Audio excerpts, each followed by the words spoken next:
হ্যাঁ কার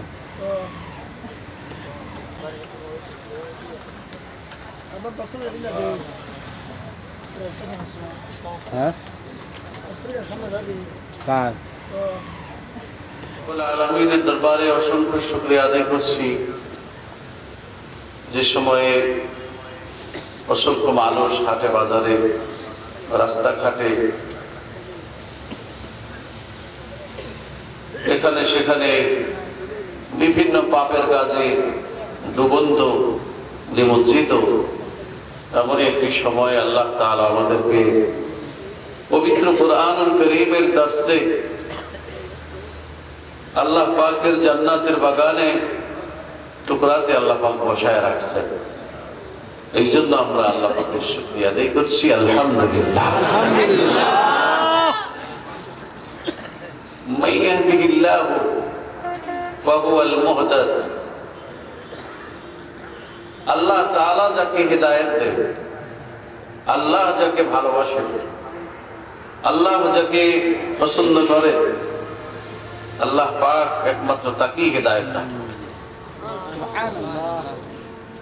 হিদায়াত সকলের নসিবে হয় না, হিদায়াত সবাই পাবে না। হিদায়াত পাওয়া আর না পাওয়া কার হাতে? আল্লাহ। আপনাদের এই নবম বার্ষিক ওয়াজ মাহফিল, তাফসীরুল কোরআন মাহফিলে এই এলাকার প্রথিতযশা উলামায়ে কেরাম এবং দিনদার বুদ্ধিজীবীদের সমন্বয়ে এই মাহফিলটা দীর্ঘ 9 বছর ধরে চলে আসছে। এই এলাকায় যত মানুষের কাছে মাহফিলের আওয়াজ পৌঁছেছে সবাই কি আসতে পেরেছে? হলো 3টা। কয়টা? একটা হলো বেলে মাটি, একটা এঁটেল মাটি, আরেকটা হলো দোআঁশ মাটি। মাটির বাহিরে আরেকটি মাটির প্রকার আছে যাকে পাথর বলা হয়। ওই পাথরও কিন্তু মাটিরই প্রকার। আল্লাহ রাব্বুল আলামিন বলেন সুম্মা কাসাত কুলুবুহুম ফাহিয়া কাল হিজারা। পৃথিবীতে এমন কিছু মানুষ আছে যে মানুষগুলোর অন্তর পাথরের চাইতেও শক্ত। মাটি যেমন 3 প্রকার, মানুষের অন্তর 3 প্রকার। মানুষকে আমি আল্লাহ রাব্বুল আলামিন শক্ত দিলালা কিছু মানুষ বানাইলাম। ওই মানুষগুলোকে বলা হলো তোমরা আল্লাহর জিকির করো, তোমাদের শক্ত দিলগুলো নরম হয়ে মুতমাইন্না ইরজিই ইলা রাব্বিকা রাদিয়াতাম মারদিয়া। মৃত্যুর আগে এই নফসে মুতমাইন্না সবচেয়ে প্রশান্ত হৃদয়ের অধিকারী মানুষটার মৃত্যু হবে মায়ের কোলে সন্তান দুধ পান করতে করতে যেমন ঘুমাইয়া যায়। একজন নফসে মুতমাইন্নার মালিক যিনি হবেন ওই আল্লাহ পাকের বান্দার এমনি ভাবে মওত হইয়া যাবে। তাহলে আমরা যে কোরআনের মজলিসে বসেছি, 2-4টি কথা। আকাশের বৃষ্টি পড়লে যেরকম শক্ত জমিন চাষাবাদের উপযুক্ত হয়, নরম হয়, আল্লাহর কোরআনের পানি বর্ষণ হলে ওই কলবের মধ্যে যেই কলবটা শক্ত নয়, নরম, সেই কলবটার ভিতরে আল্লাহ রাব্বুল আলামিন বলতেছেন যখন কোরআনের তেলাওয়াত হবে, জিকিরের পরে কোরআন তেলাওয়াত তার সামনে করা হবে, তাই না? ঈমান আমলের বাজার বড় মন্দা, স্বর্ণের বাজার বড় চড়া, রূপার বাজার চড়া, ধানের বাজার চড়া, চাউলের বাজার চড়া, গোশতের বাজার চড়া। 450 টাকা গরুর গোশতের কেজি, ঠিক কিনা? তারপরেও বাংলাদেশের মানুষ কিন্তু গোশত খাওয়া কমায় নাই, বরং বাড়াইছে। যেই সময় 70 টাকা কেজি ছিল, ওই সময় যা কিনতো তার চেয়ে এখন আরো বেশি কিনে। সেটা না কি বলে, নাকি ঠান্ডা হয়ে গেছে? ঠান্ডা সব কিছু আমাদের বাড়ে, কিন্তু ঈমান আমাদের কমে। সব কিছু বাড়ে মুমিনের আমল শুধু কমে। আমার আল্লাহ রাব্বুল আলামিন বলেন, ইন্নাল্লাযীনা আমানু ওয়া আমিলুস সালিহাত কানাত লাহুম জান্নাতুল ফিরদাউসি নুজুলা। যখন ঈমান আর আমল দুটো একসাথে বান্দা চালাবে, আল্লাহ রাব্বুল আলামিন বলেন তার ঠিকানা হবে জান্নাতুল ফিরদাউস। জোরে জোরে বলুন সুবহানাল্লাহ। আমার বন্ধুরা, জান্নাতের সংখ্যা কয়টা? জোরে বল। জান্নাতের সংখ্যা 8টা। সবচেয়ে দামি জান্নাত কোনটা? জান্নাতুল ফিরদাউসি নুজুলা। ঈমান আছে আমল নাই, ঈমান আছে আমল কম, ঈমান আছে আমল সামান্য। এদের ফয়সালার পরে আল্লাহ পাক তাদেরকেও জান্নাতে দিবেন, কিন্তু জান্নাতের সর্বোচ্চ মাকামে কারা যাবে? আল্লাহ পাক পরিষ্কার করে দিয়েছেন, যারা নাকি ঈমানের সাথে সকল নেক আমল করবে, আল্লাহ তাআলা তাদেরকে প্রথম চান্সে জান্নাতুল ফিরদাউস দিয়ে দিবে। আল্লাহর হাবিব এজন্য ইরশাদ করেছেন, যখনই আল্লাহর কাছে তুমি জান্নাত কামনা করবে, জান্নাতুল ফিরদাউস কামনা করো। সুবহানাল্লাহ। আমরা আল্লাহর কাছে কোন জান্নাত চাইবো? জান্নাতুল ফিরদাউস। তো আমার প্রতিপাদ্য বিষয় সূরাতুদ দুহা। এই সূরাতুদ দুহার সংশ্লিষ্ট বিষয়ে আলোচনা করতে গেলে আমাদের যে নির্ধারিত সময় তা অনেক পেরিয়ে যাবে, সুতরাং ডাইনে বামে আলোচনা করার সুযোগ থাকবে না। তাই আগে ক্ষেত্র তৈরি করে নিলাম যে আমি যে কোরআন তেলাওয়াত করলাম সূরাটি, যখন সূরাটি তেলাওয়াত হলো, মনে হচ্ছিল যেন এই এলাকায় কোনো মানুষজন, জিন, ইনসান কিছুই নেই। সূরা তেলাওয়াতের পরে, কোরআন তেলাওয়াতের পরে যাদাতুহুম ঈমানা, ঈমান বাড়বে। আর ঈমান বাড়ার বহিঃপ্রকাশ হলো বান্দা কোরআনের আয়াত শোনার পরে সুবহানাল্লাহ বলবে, আল্লাহু আকবার বলবে। বান্দার ঈমানের চেতনা এসে উদ্বেলিত হয়ে চিৎকার করতে থাকবে আল্লাহর নাম নিয়ে। এটার নাম হলো ঈমানী চেতনা। এটার নাম কি? ঈমানী। তারপরেও আরেকটা আয়াতের উপর আপনারা আমল করছেন, ইযা কুরিয়াল কুরআন ফাসতামিউ লাহু ওয়া আনসিতু লাআল্লাকুম তুরহামুন। আমি এটা ধরে নিছি, যখন আমি তেলাওয়াত করলাম আপনারা নীরব হয়ে শুনলেন। এটা কিন্তু নামাজের ব্যাপারে কোরআনের আয়াত নাযিল হয়েছে। যখন ইমাম সাহেব কোরআন তেলাওয়াত করবেন নামাজে, মুসল্লিরা চুপচাপ দাঁড়ায় শুনবেন। কি বলেন? এই আয়াতের আর কোনো ব্যাখ্যার দরকার আছে? বিশ্লেষণ? যে আয়াতগুলো একেবারে নসে সরিহ, এগুলোর ব্যাখ্যা বিশ্লেষণ দরকার নেই। আয়াতে মুতাশাবিহাত, সেগুলোর তাফসীর, ব্যাখ্যা, বিশ্লেষণ রাসূল সাল্লাল্লাহু আলাইহি ওয়াসাল্লাম লিখে দিয়েছেন এবং সাহাবীদের মধ্যে বড় বড় মুফাসসির তৈরি করেছেন। সুবহানাল্লাহ। আর যেমন রাইসুল মুফাসসিরিন হযরত আব্দুল্লাহ ইবনে আব্বাস রাদিয়াল্লাহু তাআলা আনহু, ওনার চেয়ে বড় তাফসীরকারক কোরআনের আর দ্বিতীয় জন নাই।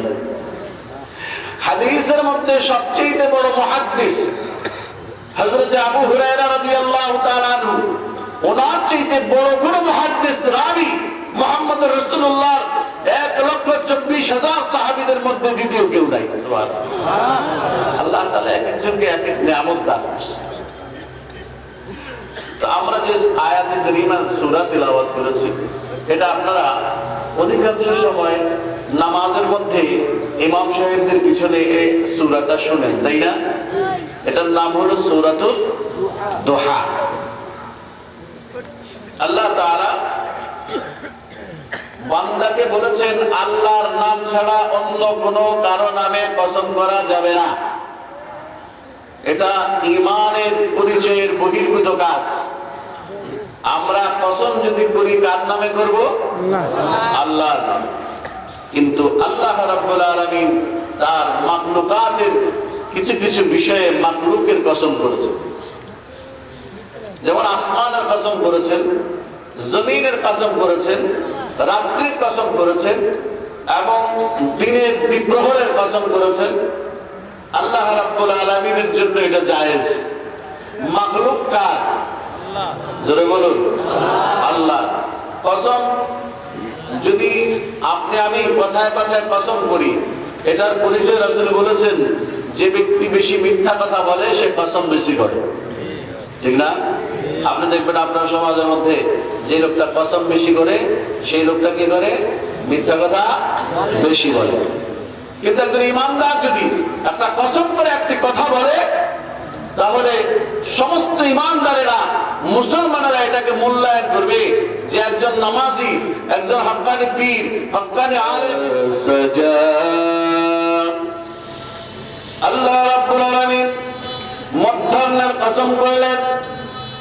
সূর্যের আলো যখন পূর্ণভাবে বিকিরিত হয়, যখন দুপুর হয়, এমন সময়ের কসম করেছেন যেই সময়টার জন্য তমাম পৃথিবীর মানুষ উদ্গ্রীব উৎকণ্ঠায় থাকে। সূর্যটা যখন পরিপূর্ণভাবে আপনার আকাশের মধ্য আকাশে চলে আসে এবং পশ্চিম গগনে আস্তে আস্তে হেলতে থাকে, এই সময়টাকে বলা হয় দোহা। আল্লাহ পাক এই সময়ের কসম করেছেন, এই মধ্যাহ্নের কসম। এরপরে রাত্রে যখন ঝেঁকে বসে, অর্থাৎ গভীর রাত্রের কসম করেছে। দুইটা সময় মানুষের জন্য অত্যন্ত গুরুত্বপূর্ণ, কথা ঠিক কিনা?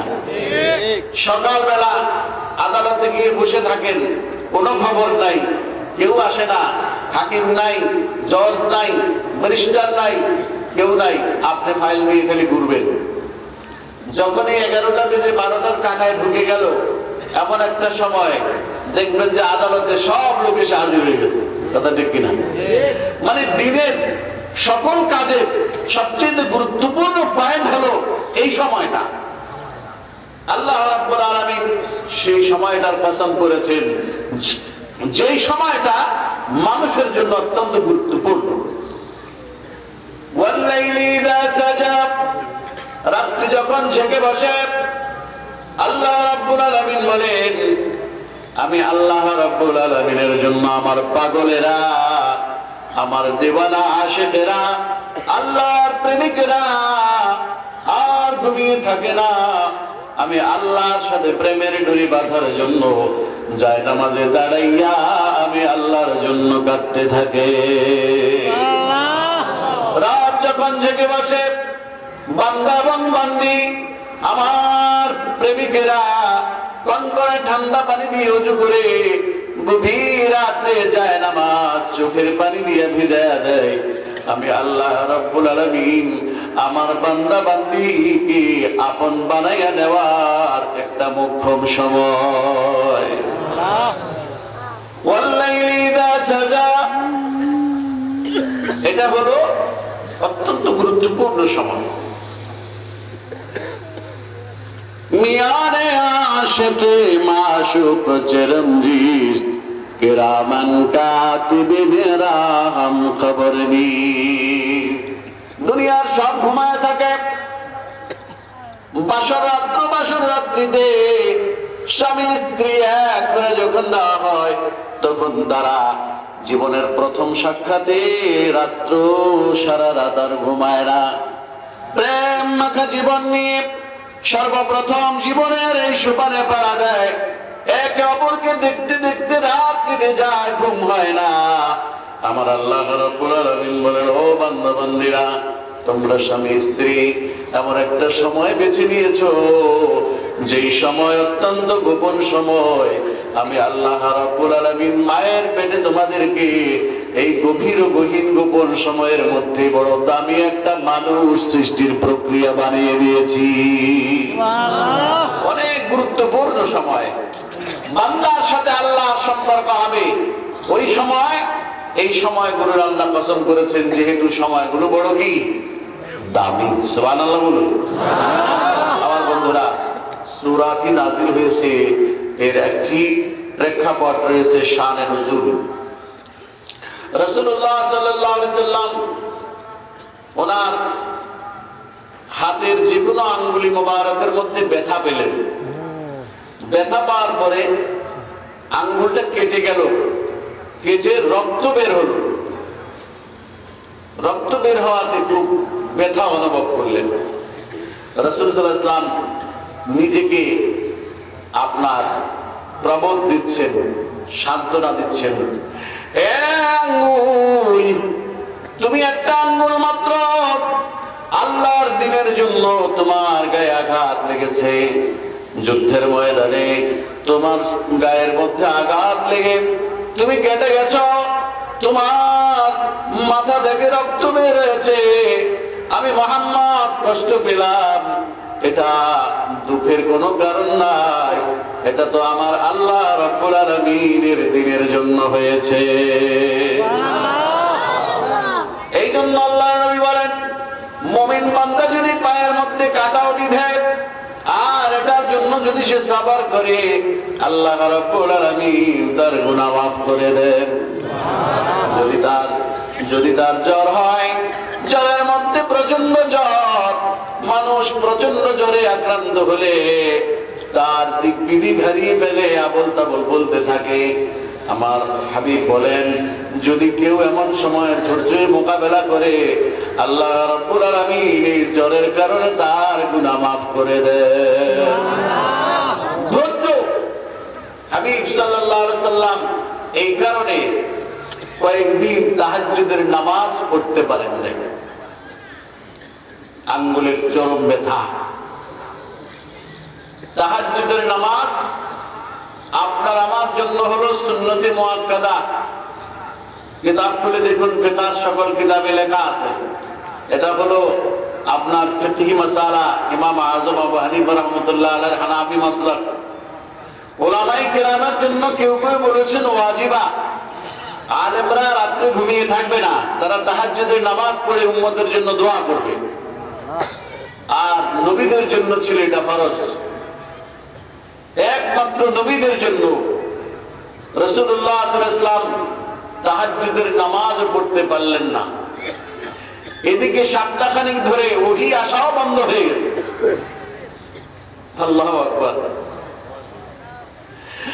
আবু লাহাবের স্ত্রী হিন্দা বড় প্রচন্ড অসভ্য মহিলা, রাস্তায় হেঁটে হেঁটে বলে, মুহাম্মাদের রব মুহাম্মদকে ছেড়ে দিয়েছে, আল্লাহর সাথে তার আর এখন আর আগের মতো গভীর সম্পর্ক নাই, যার কারণে এখন আর ওহী আসে না, এখন আর আল্লাহর দরবার থেকে জিবরাইল আসে না। মুহাম্মদ এখন নিঃস্ব হয়ে গেল, অসহায় হয়ে গেল। মুহাম্মাদের কাছে আর কোরআন নাজিল হবে না। আরেকটি বার এমন হয়েছিল, মক্কার কাফেররা আপনার মনের তিনটা আশা আমি পুরা করে দেব। কয়টা আশা? তিনটা আশা। ভালো করে বুঝতে পারছেন তো? বুঝতেছেন? কয়টা আশা? তিনটা আশা পুরা করব। এর বিনিময়ে আপনাকে তিনটি কাজ করতে হবে। কয়টা কাজ? মুহাম্মদ সাল্লাল্লাহু আলাইহি ওয়াসাল্লামের আশা পুরো হবে কয়টা? তিনটা। আর কাজ করতে হবে কয়টা? তিনটা। এটার সাথে কি উম্মত জড়িত কি জড়িত না? আমরা এর সাথে ওতপ্রোত ভাবে জড়িত। আল্লাহ রাব্বুল আলামিন বলেন, হে রাসূল, আমি মধ্যাহ্নের কসম করলাম, গভীর রাত্রের কসম করলাম, মা ওয়াদ্দাআকা রাব্বুকা ওয়া মা ক্বালা, আপনার প্রভু আপনাকে ছেড়ে যায় নাই, ছেড়ে দেয় নাই। আপনার প্রভু আপনার উপরে বিরূপ হয় নাই, আপনার প্রভু আপনার উপরে কোনো বেজার হয় নাই। যেই কথা আজকে আবার মানুষ প্রকাশ করছে, আবু জাহেল তার স্ত্রীকে নিয়ে রাস্তাঘাটে এলান করাচ্ছে, এই সব হলো মিথ্যা, সব হলো মিথ্যা। মা ওয়াদ্দাআকা রাব্বুকা ওয়া মা ক্বালা, আজকে আজকের জিবরাইল আমিনের আগমনেই প্রমাণ করে দিবে ওই কাফেররা মিথ্যাবাদী। আবু জাহেলের স্ত্রী হিন্দা মিথ্যাবাদী, আবু জাহেলের পুরা মিশন মিথ্যাবাদী। মুহাম্মদুর রাসূলুল্লাহর মিশনই হলো একমাত্র সত্যবাদী।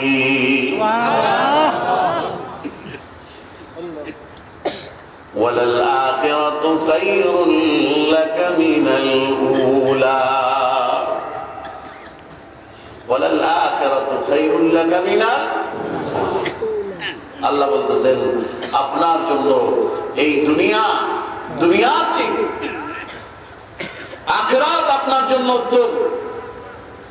কাফেরদের ধন দৌলত, অর্থ সম্পদ, প্রাচুর্য, তাদের ভোগ বিলাসের সামগ্রী, এগুলো দেখে আপনি মনে কোনো দুঃখ নেবেন না। তাদের এই সব কিছু হলো ক্ষণস্থায়ী, কিছু সময়ের জন্য। মিস্টার বারাক ওবামা 8 বছর সারা বিশ্ব শাসন করলো, আজকে ওনার ক্ষমতা কোথায় গেল? এবার এসেছেন মিস্টার ট্রাম্প। ওনার মতে এরকম নির্লজ্জ পৃথিবীতে কোন রাষ্ট্রপ্রধান আমেরিকার জীবনে এসছে কিনা এটা পৃথিবীর কোন ইতিহাস প্রমাণ করতে পারে না। যার স্ত্রী তিনি ভোটে বিজয়ী হওয়ার পরে তাকে অভিবাদন জানিয়েছেন, ঘরে গিয়ে সমস্ত কাপড় খুলে ফেলেছে। স্বামীকে বললেন আপনাকে আমি এটা দিলাম উপহার, এটা হলো আপনার জন্য লাল গোলাপ শুভেচ্ছা। নাউজুবিল্লাহ। এই ধরনের আরো বহুবার তিনি বিবস্ত্র হয়েছেন সমুদ্র সৈকতে। তার এই দুশ্চরিত্রিক সকল রিপোর্ট সারা পৃথিবীর সাংবাদিকেরা যখন প্রকাশ করতে শুরু করেছে, তিনি তার উদ্বোধনী ভাষণে বললেন সাংবাদিকদের চাইতে জঘন্য কোন মানুষ পৃথিবীতে আর কেউ নাই। কথা ঠিক কিনা আপনারা জানেন? পত্রিকা পড়েন না? আপনারা কি ডিসলাইন দেখেন না? এগুলো দেখবেন, বিশ্ব দেখবেন কোথায় মুসলমানকে হিট করছে, সেখান থেকে আমাদের যাত্রা শুরু হবে তার প্রতিবাদ করার জন্য। দুনিয়ার হাজার হাজার একসাথ হলেও ইসলামকে বিদায় করতে পারবে? জোরে বলুন, পারবে? আমেরিকাতে তিনি মুসলমান থাকতে দিবে না।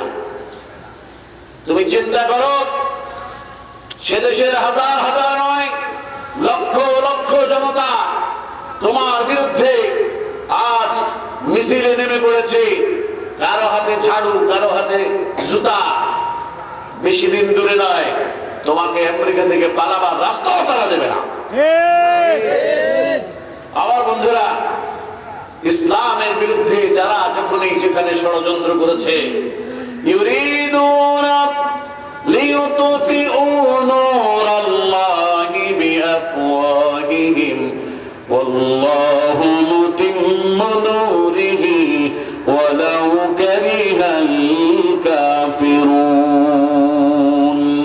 আমার আল্লাহ বলেন চিরন্তন বাণী, শাশ্বত বাণী, আমার ইসলামকে নিয়ে যেখানে ষড়যন্ত্র হয়, ইসলামের বাতি যেখানে মানুষ নিভাতে যায়, আমি আল্লাহ পাক সেখানে ইসলামের বাতিকে আরো বেশি করে জ্বালায়া দেই।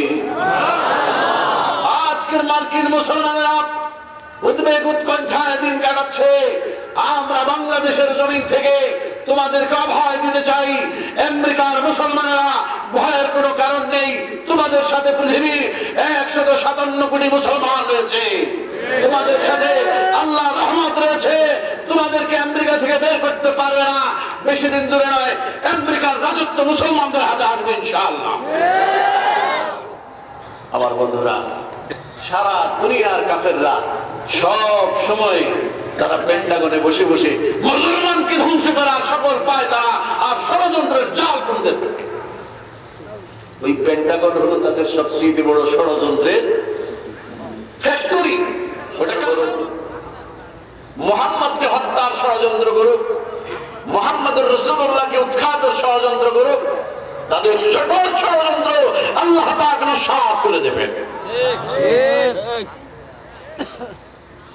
মা ওয়াদ্দাআকা রাব্বুকা ওয়া মা ক্বালা ওয়ালাল আখিরাতু খায়রুল লাকা মিনাল উলা।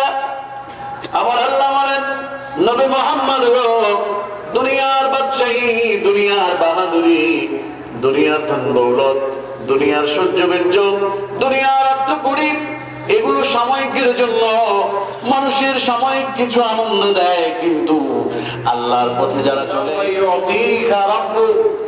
নবী হে আপনি কি চাচ্ছেন বলুন, আপনি যা চান নাই তাও আমি দেব, যা আপনি চাবেন তাও দেব, আপনার মনের আশা আকাঙ্ক্ষা সবকিছু আমি পুরা করব, তারপরেও আপনি আপনার মনকে বেজার করবেন না। সুবহানাল্লাহ। কি দিয়েছেন আল্লাহ পাক? তিনটি নিয়ামত দিয়েছেন। কয়টি? তাফসীর গ্রন্থে লিখেছেন আল্লাহ রাব্বুল আলামিন যখন এই আয়াত নাযিল করলেন, নবী মুহাম্মদ রাসূলুল্লাহ সাল্লাল্লাহু আলাইহি সাল্লামকে তিনটি নিয়ামতের আশ্বাস দিলেন। নবী মুহাম্মদ ওই তিনটি নিয়ামত পাইয়া তত খুশি হন নাই, আল্লাহর কাছে এই আরাধনা করে পাশ করায়া নিয়ে যত খুশি হয়েছেন। সেটা কি? সেটা হলো আল্লাহর কাছে, আল্লাহ পাকের কাছে বললেন, আল্লাহ গো আমি আমার উম্মত চাই। সুবহানাল্লাহ। ও মাহবুব, আমার উম্মত আমাকে দিয়ে দাও, আমার উম্মত যেন জাহান্নামে না যায়, আমার উম্মত যেন কষ্ট না পায়, আমার উম্মতের উপর তুমি রাজি হয়ে যাও, আমি তোমার উপর রাজি হয়ে যাব। আয় আল্লাহ, আমার উম্মত কিয়ামতের ময়দানে যেন জাহান্নামে যেতে না হয়। وَبَعَثْهُ مَقَامًا مَحْمُودًا الَّذِي وَعَدتَّهُ وَبَعَثْهُ مَقَامًا مَحْمُودًا الَّذِي وَعَدتَّهُ إِنَّكَ لَا تُخْلِفُ الْمِيعَادَ। মাকামে মাহমুদ আল্লাহ রাব্বুল আলামিন রাসূলকে দান করলেন। আল্লাহ রাব্বুল আলামিন বললেন, মুহাম্মদ গো আপনাকে আমি মাকামে মাহমুদ দান করলাম, এই জায়গাটার মধ্যে এসে আপনি আমার কাছে যাই বলবেন আমি তাই কবুল করব। সুবহানাল্লাহ। ইয়া রাসূলুল্লাহ, আপনার উম্মতের একটা সদস্য, সেটা ময়মনসিংহের হোক, চট্টগ্রামের হোক, বাংলার জমিনের হোক, পাকিস্তানের হোক, আর সৌদি আরবের হোক, যেখানেরই হোক না কেন, তার অন্তরের মধ্যে যদি যারা পরিমাণ ঈমান নিয়ে সে মরতে পারে, আমি আল্লাহ রাব্বুল আলামিন ওয়াদা দিলাম আপনি তার জন্য সুপারিশ করার সঙ্গে সঙ্গে আমি কবুল করে ফেলব।